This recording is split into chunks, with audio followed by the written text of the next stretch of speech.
एक बार की बात है, घने जंगल में एक शरारती बंदर और चतुर बिल्ली रहती थी।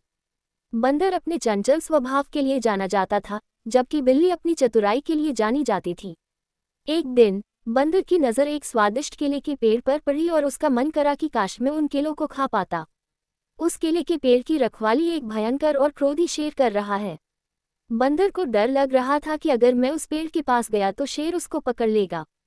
पर फिर भी वह अपने आप को नहीं रोक सका और केला तोड़ने के लिए आगे बढ़ा। जैसे ही बंदर आगे बढ़ा, शेर ने जोर से दहाड़कर उसे डरा दिया।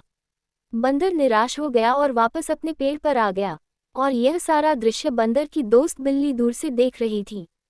उसने बंदर की असफल कोशिश देखी और उसकी मदद करने का फैसला किया। बिल्ली बंदर के पास गई और उसको अपनी योजना बताई। बिल्ली ने सुझाव दिया कि वे शेर का ध्यान भटकाएगी और तुम जल्दी से उस पेड़ से कुछ केले ले लेना। कुछ ही देर में बिल्ली शेर के पास पहुंची और उसका ध्यान आकर्षित करने के लिए जोर जोर से म्याऊं करने लगी।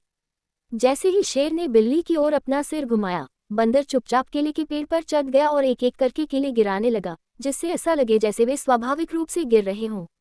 बिल्ली की म्याऊं म्याऊं से विचलित शेर का ध्यान उनकी चतुर चाल पर नहीं गया। जैसे ही बंदर ने आखिरी केला गिराया, शेर को एहसास हुआ कि ये क्या हो रहा है। वह गुस्से में दहाड़ता हुआ बिल्ली का पीछा करने लगा। बिल्ली तेजी से जंगल की ओर भागी। बंदर पेड़ से नीचे आया और जल्दी से जितने हो सके उतने केले इकट्ठा करके वहां से भाग गया।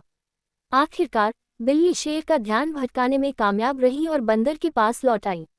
वे दोनों शेर से कमजोर थे लेकिन फिर भी उससे जीत गए। बंदर ने बिल्ली को उसकी बहादुरी और चतुराई के लिए धन्यवाद किया। उस दिन से दोनों दोस्त पेड़ से लाए स्वादिष्ट केलों को एक दूसरे में बांटने लगे और हमेशा क्रोधी शेर पर नजर रखने लगे। कहानी की शिक्षा। बंदर और बिल्ली की कहानी हमें दोस्ती, टीम वर्क और चतुर सोच का महत्व सिखाती है। ये दर्शाता है कि जब हम एक साथ काम करते हैं और अपनी ताकत का उपयोग करते हैं, तो हम अपने रास्ते में आने वाली किसी भी बाधा को दूर कर सकते हैं।